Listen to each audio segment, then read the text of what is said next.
sans oli de ceux et zongisama na nkolo. profiter du temps, de racheter le temps. Le week-end dernier, j'étais dans towelela ntango le prochain. weekend oyo tikali koleka nazaki na Autriche Et maintenant, je suis ici. awa naza awa Et dans 14 jours, je serai en Suisse. na 14 jours na kozonga lisusu na Quand Suisse. le week-end arrive, mingi ntango weekend ezokoya toujours aux réunions, esengeli tozala na makutani assemblées à l'occasion d'entendre la parole de Dieu. na masanga mpona koyoka liloba na nkolo na Il biso. n'y a rien de mieux sur terre pour un croyant. eloko moko ya kitoko eza te na mokili oyo bobele na kondima Écoute de la parole de Dieu. kozala na boyoki ya liloba na Nzambe.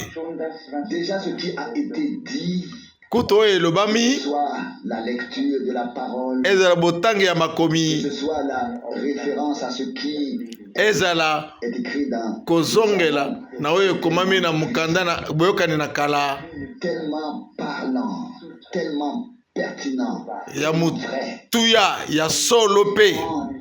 On l'entend. Ntango tozoyoka yango Monte immédiatement. ezotala biso nkolo. Fait qu'il en soit ainsi. etika te esala mabongo nkolo Qu'il nous arrive. sala te eyela biso La pensée ndenge obanzi yango que tu as fait les promesses. ntango opesi bilaka Tu en as parlé. mpe olobeli yango mpe lokola. Je comptais maintenant fermement sur ma participation à un enterrement à Düsseldorf. nalingaki naleka na bokundi na Düsseldorf C'est possible. kasi esimbaki te mpo na ngai. On va enterrer lundi à 9h et nous espérons que frère Rousse bakutaki ye lendi na 9h qui d'entre vous bakunda na 9h tondimi te frère Russe akokende mpo koasiste bango. chaque fois que des gens rentrent à la maison, ntango iso même s'ils sont Bato. profondément croyants, c'est triste. bazongi na ndako Pas ata bazali na mawa qu'elle ne veut plus revenir. kasi akozonga lisusu te akei ata bozongi na mawa na bandako Revenir un jour. kasi mondimi akozonga mokolo mosusu Qui a pu achever sa course ye oyo asilisi mobembo na ye na abo na mokili et passer auprès du Seigneur. aleki pembeni na nkolo Passer pour aller auprès du Seigneur. aleki pota akende pembeni na nkolo Qu'à tous ceux qui invoquent le nom du Seigneur. wana ezala mpo na bayo banso baza kobelela nkombo na nkolo. Notre décès, le Seigneur dit, je le dis en vérité, aujourd'hui même, tu seras avec moi. na Golgota Le alobaka na mwana wana ke solo solo parole en l'air. lelo oyo tokozala no na paradis. maloba na eza ya punda te, eza maloba solo. Maintenant, il y aurait beaucoup à dire sur ce que nous avons lu. Mais cela nous touche tous. Je makambo ebele ya koloba ekozala na oyo touti kotanga kasi eza wana ezosimba biso vraiment solo na mitema. de la parole. Mais Dieu pourrait faire de nous des gens qui la met ezosimba biso na mitema na biso kasi nzambe akoki kosala bato oyo na koyoka liloba na ye biso tokoki kosalela yango. Dieu puisse continuer à agir par l'église. nzambe akoba kosala mosala na kati na eklezi na ye ndenge asalaka. Dans ces termes à peu près. C'est bien ce que nous avons souvent exprimé. malamu na oyo tolobelaka ntango iso N'est pas un monument mort. kasi Ce n'est pas quelque chose que l'on doit ezali contempler. eloko moko ya kokufa Mais c'est un organisme oyo tozo kotalatala boye te kasi eklezia nzoto na nkolo ezali ebaka ya molimo oyo ya bomoi oyo esalama na maboko na bato te qui a été appelé à l'existence oyo biangami ete ezala na bomoi na nzambe ye moko. avec le témoignage de Dieu, la parole de Dieu, les promesses de Dieu, po te litatoli na que nzambe Dieu liloba na nzambe bilaka na nzambe ces proposés puissent être réalisés sur oyo ye moko ya misale alobi esengeli esalama awa na mokili l'Église oyo tobiange sur eglize terre. awa na mokili. Et notre Seigneur Nkolo na biso dit clairement, alobi yango polele je bâtirai nakotonga ekelize na ngai de l'enfer bikuke na lifelo ekoki kotelemela ngo te. C'est lui qui a dit aux enfants, Ye nde moto alobi yango. vous savez que je vous ai donné le pouvoir de marcher sur les boyebi ete napesi bino nguya pouvoir sur toutes les ya kotambola likolo na bankoto likolo ya milimo nyonso to ekoluka ete esala bino mabe. Nous devons Luc 19. tous avoir à cœur. Biso De la esengeli même manière que les promesses de Dieu toyeba ngo na mitema et des Amen na lolenge ete bilaka na nzambe ye nde moto akokisa ngo mpe iyo veuille les accomplir ete ye nde akosanzela ete akokisa bilaka oyo apesi biso au nom de sa véracité. na bokasi na yango. Les hommes font des promesses. Bato bapesaka bilaka ya solo De programmes parce qu'ils bazala na bamwango na bango balobaka makamanaka na bango d'ensemble. Il n'a pas besoin de revenir sur quoi que ce soit. kasi Chaque parole nzambe na biso est la vérité aza na ntina ya kozongela maloba na ye te pamba te maloba na eza solo amplifiée. esengeli biso tokangama na yango. Dans ces paroles de l'évangile de Jean, ata na maloba oyo ya sango malamu na 13, yohane mokapo na zomi na motoba au verset 12, j'aurai encore beaucoup. na Jean 16, molongo ya zomi na bibele encore beaucoup de choses à vous. nazali na makambo ebele ya koyebisa bino Venu, l'esprit de vérité, il vous conduira kasi ntango yango ekoya la vérité. molimo na bosolo ekokamba bino na bosolo. Qu'est-ce que c'était? Nini yango? L'esprit de Dieu Molimo na nzambe posait sur tous les prophètes. ezalaki likolo ya basakoli banso Tout leur avait été révélé à l'avance. nyonso balakisa bango yambo Qu'ils prononçaient, oyo bazalaki koloba inspiré par les eutaki na molimo et ils pouvaient prédire toute l'histoire du salut. bongo bakoki koloba makambo manso to ya lobiko. Puis, lorsque le temps est venu, Ntango ngongo ekobelema comment a commencé ekokokisama nango esengeli ebanda l'esprit de Dieu. mpa na molimo mosantu ya nzambe mpe. Je voudrais attirer votre attention sur Nali- le fait que Jean, kobenda makanisi na bino ete Yohane précurseur oyo ayaki liboso na ya Jésus de l'Ancien et le Nouveau Testament, abandaki il est écrit de lui na kokokisama kondima na sika du Saint-Esprit, ekomami na ye ete centre de sa mère. atondisamaki na molimo santu na libumu ya mama na ye. L'Esprit de Dieu était sur les prophètes de l'Ancien Testament, mais l'Esprit de Dieu était sur le prophète qui devait faire le pont. Kasi molimo nzambe ezalaki likolo ya basali na nzambe kasi esengeli ezala likolo ya mosakolo oyo esengeli asala gbagba Était engendré par l'Esprit. C'est ce qui est écrit. ekomami bongo ye ayeutaki nde na molimo. Luc 1,35. Luc 1,35. Du très haut te couvrira de son ombre. nguya C'est pourquoi ya oyo ya likolo ekozinga ye na elilingi na ye de toi nde ntina yango oyo akobotama na yo akobiengama mwana na nzambe fils du très haut. oyo ya likolo mwana oyo ya likolo Qu'il fut rempli cet esprit.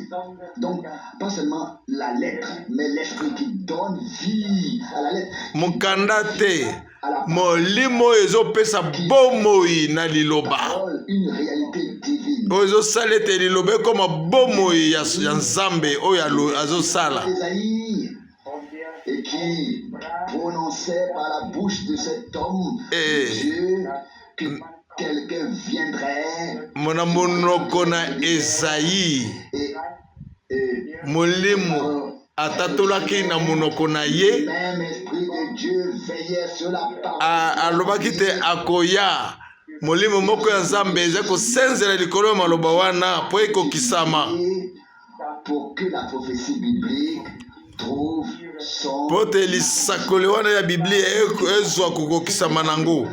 avec notre Seigneur, ene eyelaki mpo na nkolo na biso avec toute l'Église du Nouveau Testament. Pe na église nyonso to kondima na sika. Bozela na Jérusalem. Jusqu'à que vous soyez revêtus de Pote bolatisama na nguya. Donc, une église dans laquelle la parole, le sang et l'esprit peuvent agir. Ekeleza oyo liloba pe makila pe molimu esengele salama Vivant ici sur cette terre. Zambe akozala na bomoi awa na mokili tolobi yango ntango iso Y avoir de membres morts. akei kozala biteni ya kokufa te kasi De même, oyo eza na bomoi na nkolo. le chef, la tête porte en lui la vie de Dieu.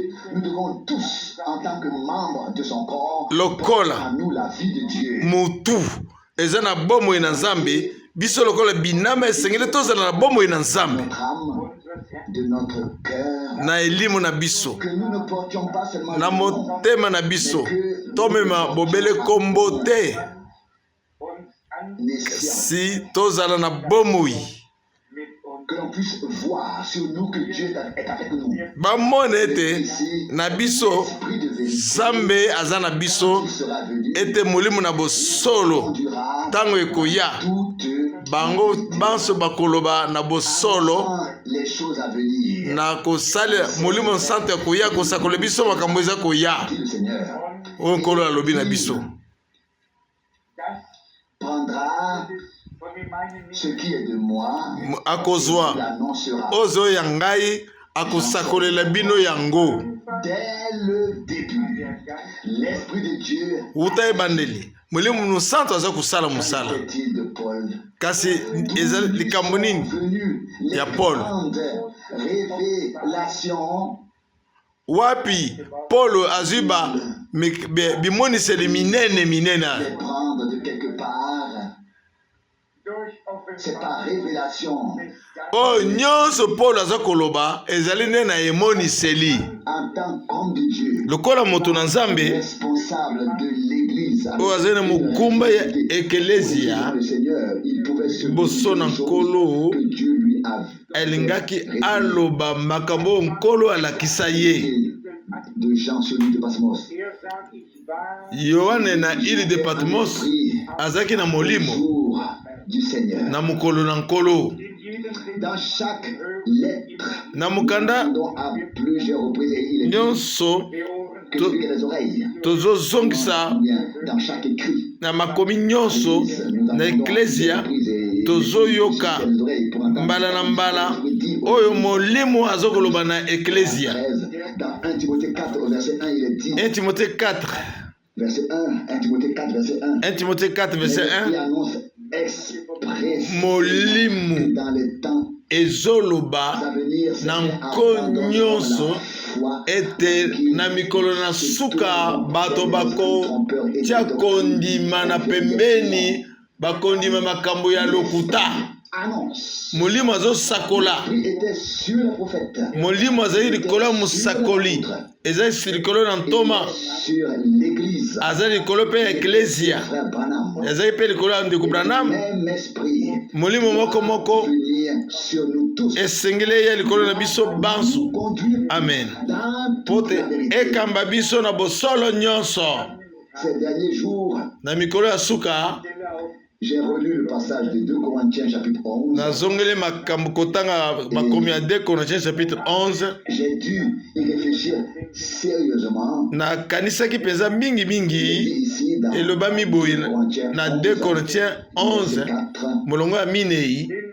car si quelqu'un vient, s'amène, vous annoncez un autre Jésus, Soki moto mosusu aye celui que nous avons. mpona kosakolela bino Yesu mosusu Ou si vous recevez Oyo. votre esprit, biso tosakoleli bino ata soki boyambi molimo mosusu reçu, ou un autre message, ata d'esprit sango que vous mosusu avez reçu koleka oyo tolakisi bino parfaitement.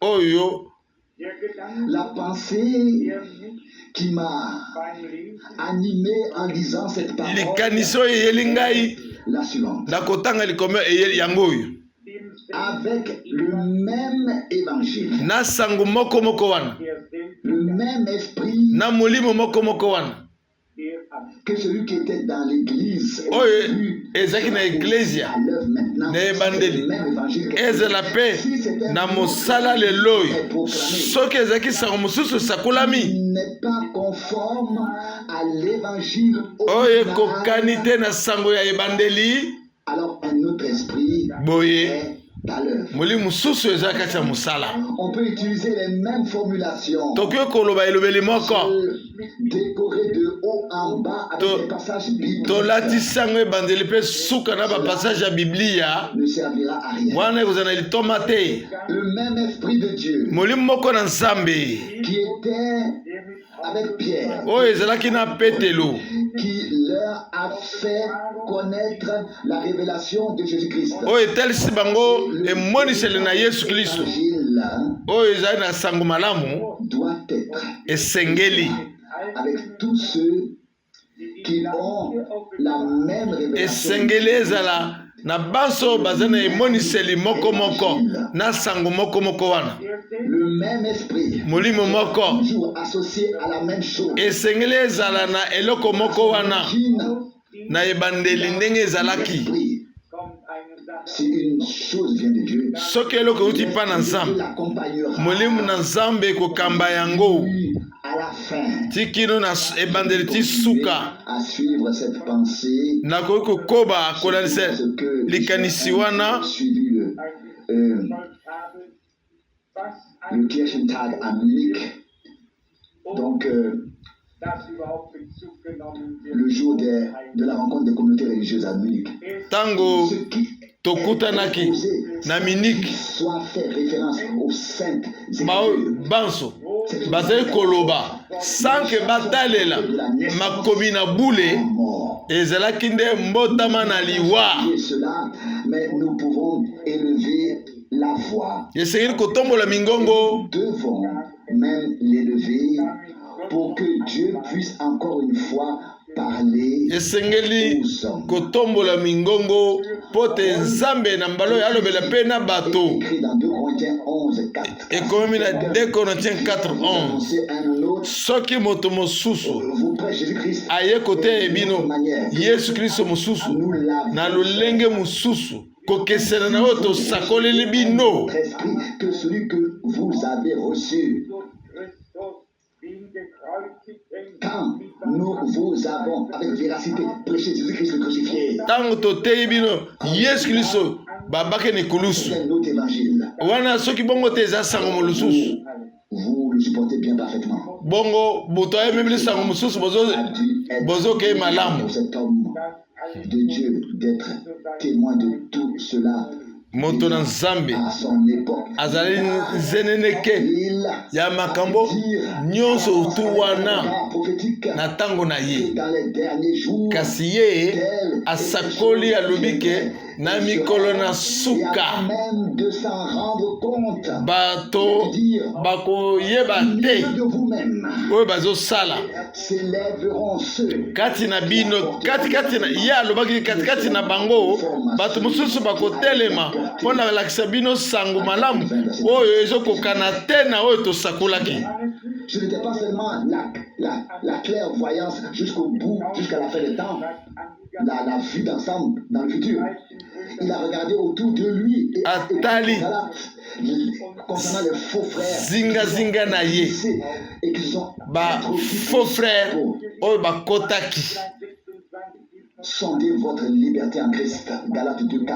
alobi botalela bonsomi na bino na kristo galate 4 Et dans bien d'autres endroits. mpe na babisika mosusu Permettez-moi d'insister encore. bolimbisa ngai nabeta sete La vraie semence de Dieu. momboto ya solo ya nzambe La vraie parole de Dieu. ekozala liloba solo ya nzambe Par le Saint-Esprit. elobami na molimo monsantu Il faut rester ferme esengeli kotelema ngwi et donc en Dieu fermement fondé ngwi dans la na foi kati na nzambe ofandi likolo na liloba na ye mpe na kondima na ye et pas seulement souffler comme eza te ke koloba likolo boye non bongo te. un homme qui a bâti sa maison moto oyo par la foi sur le roc atongi ndako na ye na nzela na kondima likolo na mabanga que le Seigneur lui-même a dit dans Matthieu 7. kolo ye moko alobi na Matthieu 7 Même au temps où les tempêtes se déchaînent, atako les vents souffleront, mipepe ya makasi ekoya emporteront tout. Il restera debout. yango ekomemango te ekotelema Fondé sur pamba te esalami likolo na libanga oyo ekoki koningana te rebondir et être ata mopepe ye ndenge nini bambonge ndenge nini yango ekotelema ngwi. précieuse parole et penser à notre égard, à nous bénir et qu'il fasse naître kobanza na liloba na nzambe ete nzambe na biso de devenir abanza une église abotisa kati na biso tokoma eklesia glorifiée, oyo ya nzambe oyo kani ye ekokumisa ye dans laquelle sa parole n'est pas seulement placée sur oyo le chandelier, kani liloba na ye etiami likolo na biteleme losambo te oyo ye mei azokotambola katikati na bitelemelo ya oyo losambo. et si le Seigneur marche au milieu de nous, kolo atambola kati na biso il ne restera pas sans rendre témoignage de sa présence. kasi akotika koloba mpo na ntina na ye te katikati na biso. Alors dit, amen. Boye tokoki koloba il a dit lui-même, ndenge alobi ye moko ce n'est pas moi qui fais les œuvres, mais le Père qui ezali ngai te c'est lui. moto nakosala misala oyo kasi ezali tata oyo kati na ngai ye nde moto azosala misala. Verset 10. Jean 13 Poursuit son œuvre. nzambe azokoba na mosala na ye. L'église du Dieu vivant, eklezia ya nzambe na bomoi non pas un monument mort, ezali mais eloko moko ekufa te kasi ezali organisme vivant, eza eloko ya bomoi, la parole et l'esprit de Dieu. ezali esalami na liloba na nzambe Terre, établie sur cette terre, epuis molimo santo à la louange, ezoya kati na yango mpo na lukumu mpo na nkembo ya nkolo. chacun peut se vanter de sa grâce. moto akoki kokumikumisa mpo na ngolu na ye Elle doit être manifestée kasi en acte. esengeli emonisama na misala. Amen. Chacun peut dire et prêcher moto que le akoki Seigneur koteya sauve. akoki koloba nkolo azobikisa Manifesté dans les faits. esengeli emonisama na misala. On peut dire que le Seigneur guérit, mais cela doit se manifester. ezalaki koloba te ke kolobikisa kasi yango esengeli emonisama lobiki emonisama. Amen. Et nous devons avoir le courage esengeli tozwa na courage de le prendre au mot. na kondima kozwa maloba na nkolo Ne prenons aucun risque en faisant cela. na kozwa yango tozokurire mabe te C'est pas nous qui avons fait une promesse. mpo Nous n'avons pas fait de promesse. Nous n'avons aucun tosali elaka moko te accomplir. toza na eloko moko ya kosala te A fait la kasi ye nde moto apesi elaka ye nde aza na mokumba ya kosala ye nde esengeli asala mosala na ye et cela de tout notre cœur. wana na motema na biso mobimba Je laisse, totiki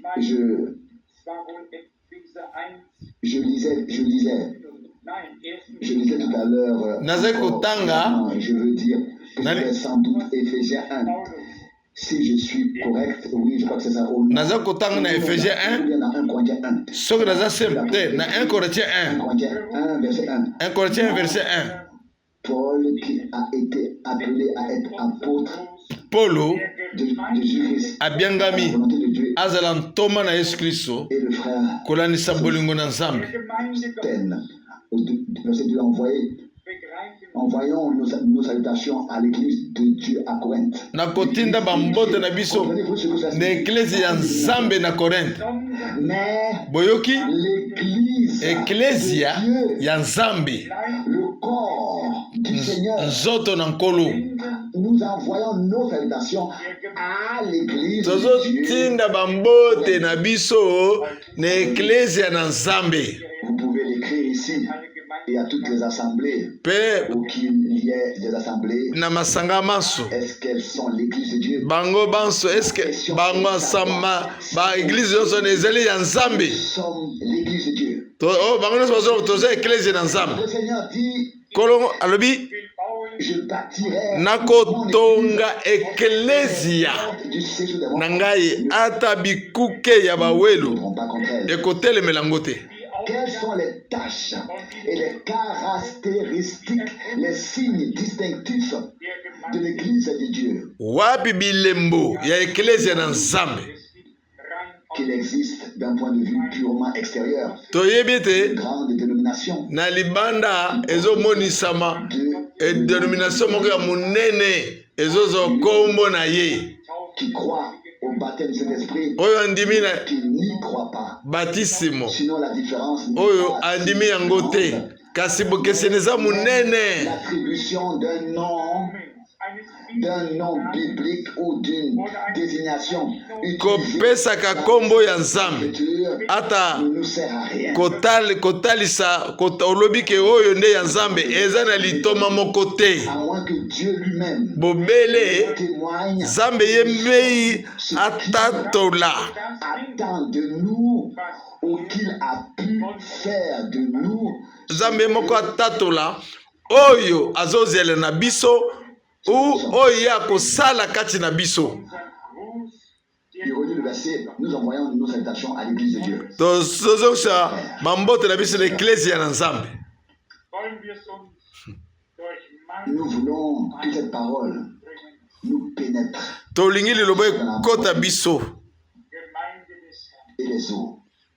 ekatisa ntina mikuwa na biso. L'église du Seigneur, l'église des premiers-nés, l'eklise ya nkolo dans les cieux, oyo ya qui sont bato destinés babotami à la yambo gloire de Dieu. oyo ya nzambe Ça va encore plus loin. wana musika na koloba na 2 Corinthiens À ceux qui ont été sanctifiés na baoyo babulisami en Jésus-Christ au sein, na kati na Yesu Kristo appelés, oyo basantu oyo babiangamaki qui invoquent na baoyo banso mieux que ce soit bazokobelela notre Seigneur nkombo na nkolo na biso bisika biso bazali chez eux comme chez nous. epai na bango oyo ata epai na biso La paix vous soit donnée de la part kimia de Dieu, epeselema bino kuuta nzambe na biso Seigneur tata na biso nkolo na biso Yesu Kristo. Nous pouvons nous compter parmi ceux qui invoquent le nom de notre Seigneur Jésus-Christ. tokoki komitanga nepai bato bazobelela nkombo na nkolo na biso Yesu Kristo. Nous ne nous considérons pas comme des gens qui ont déjà atteint le but. tomimona te lokola bato oyo basili kokoma esika esengeli kokoma, Mais nous pouvons dire une chose. kasi tokoki koloba eloko A mis en nous le désir, mposa kati na biso ce qu'il veut faire de nous oyo alingi asala na biso et d'être à sa disposition, tozala mpo na ye de tenir jusqu'à la fin, kosimba ti kino na suka attaché jusqu'à la fin à ce que le Seigneur est au jour de son retour. na lolenge ete nkolo azwa na mokolo bozongi na ye Niride, biso tozangi lidodo tozangi mabe lavé, tozangi nzoloko purifié, tozala mwasi na libala oyo apetolami na makila na ye na liloba na ye écrite dans les Écritures, ndenge ekomemi na makomi na ye ya bule sans tache et sans ride. lidodo tozanga nzoloko. Dans la foi, nous pouvons nous compter parmi eux. nakondima tokoki komitanga elongo na bango Le nom du Seigneur Jésus-Christ. nakobelela nkombo na nkolo na biso Yesu Kristo Comme pour nous, mpo na biso chez nous, ainsi aussi chez vous. lokola epai na biso mpe epai na bino mpe L'église dans laquelle il se trouvait en tant qu'assemblée, mais aussi toutes les assemblées. pe bisika a appelé banso l'existence, esika ba masanga nyonso tu zamba biengi bango qui ont reçu sa grâce. oyo bazwi ngolu na ye Il a accordé son pardon, pe apesi bango bolimbisi na masumu faire l'expérience de son salut. bango basali experience ya lobiko na bango Faire de nous de telles personnes. sala biso bato ya motindo ya boyi nkolo C'est à eux qu'il est dit au verset 3, na bango nde alobi na molongo ya misato soit avec vous et la paix azala na bino epe kimia avec nous. ezala mpe na Nous biso avons reçu la grâce, so tozwi ngolu nous avons la paix toza na kimia dans notre cœur. na kati na mitema na biso Écrit, mpo ekomami c'est par la foi ezali en Jésus-Christ na nzela kondima que nous avons trouvé la paix. kati na yesu kristo nde tozwi kimia Romains 5, verset 1. Et lorsque cette paix avec Dieu pénètre notre âme, ntango kimia oyo na nzambe na biso ekota kati na mitema na biso l'Esprit de Dieu esanzola ye sonde mulimu na nzambe toutes choses. akotalaka makambo akokota Parole écrite kotalaka makambo manso pour les choses qui étaient à venir. mpo na makambo esengeli eya Il révèle au moment azofongola yango na ntango nzambe alingi tafongola yango également reconnaissant tozozongisa que cela se soit produit toza reconnaissant na nzambe ete wana esalami na mikolo na biso oyo était futur pendant près de 2000 ans oyo ezalaki koya na ba 2000 ans est devenu ekomi lelo présent. ebelemi Et Dieu a pu nous faire connaître nzambe atalisi biso par grâce. batoli na ye na ngolu na ye Esprit de Dieu molimo moko ya nzambe qui était sur tous les prophètes oyo ezali likolo ya basakoli banso soit sur nous. ezala likolo na biso Nous révèle pleinement le même évangile amonisa biso sango malamu oyo ya kala oyo ezali nguya na nzambe et nous révèle aussi Jésus-Christ. efongola biso yesu kristo Manière na lolenge moko a été révélé aux siens autrefois ndenge alobelaki na basantu kala que l'esprit molimo et l'évangile na sango malamu et Jésus-Christ na yesu kristo sont en accord. bazali na boyokani J'espère na tie likia comprenez ke ce que cela signifie. bozososola nini yango elingi eloba Si l'évangile est prêché différemment qu'au début, qu'au commencement, soki sango malamu Christ est prêché, eteyami c'est ce que des na bokeseni aujourd'hui libandeli mpe suka boye nde tokozela eloko te qui ont un autre esprit alors. wana molimo mosusu Le ezali même esprit molimo moko prêchera la même chose ekoteya kaka likambo moko moko de Jésus-Christ. bato na nzambe Aujourd'hui, ya yesu kristo la fera connaître comme au commencement. bakotalisa yango ndenge ezalaka na ebandeli Il n'a pas de changement. epa na ye mbongo wana eza te Que son nom soit loué, kombo na ekumisama glorifié. Je esanzolama de tout cœur, na ndimi na motema na nga mobimba concluons. na tosukisa Tout cœur, na ndimi na motema mobimba que l'Esprit de Dieu ete molimo na nzambe nous a révélé afongoleli biso Christ yesu kristo manière na lolenge moko révélé afongolelaki bandeko na biso na ebandeli et que ce même Esprit de Dieu ete molimo moko moko ya nzambe nous a révélé le même évangile amonisi biso mpe sango malamu moko moko wana valable oyo ekokani à la fin comme il était au commencement. na suka ndenge ezalaki na ebandeli Signe, c'est le signe eza elembo de reconnaissance ya et reconnaissance la caractéristique claire et nette. lolenge ya polele Il s'agit ici awa de l'esprit. etali bobele likambo ya molimo nsantu Notre esprit molimo mosusu te pas n'importe quoi wana eloko te et ainsi de suite. Mais l'esprit de Dieu kasi molimo na nzambe dans toute la révélation de Jésus-Christ. azali Il conduit na dans le azokamba même évangile. na sango malamu moko na boyemoniseli nyonso to ya liloba na Nzambe avec tout le sérieux possible. na bonkonde nyonso Confessez humblement. tokoki koloba Nous biso fait grâce. Nzambe asali biso ngolu. Amen. Kombo na ekomisama. Amen. Père Céleste, Tata wa likolo, je te remercie de tout cœur nazongisi matondo na motema mobimba pour l'accord absolu, po na boyokano ya sikisiki ton esprit, kati na molimo na yo na liloba na yo l'Église. pe na eklesia. Je te prie Na bondeli yo kolo de faire en sorte na lolenge ete que nous soyons en accord tozala na bomoko des paroles, na maloba na yo de telle sorte que ton esprit na lolenge ete molimo na yo puisse dans toute akamba biso na bosolo nyonso puisse confirmer epe atatola liloba na ye lokola solo afin que tu sois ozala glorifié. okumisama. Adoration et gloire à ton nom. Amen. Kembo pe lukumu na kombo na yo iyo.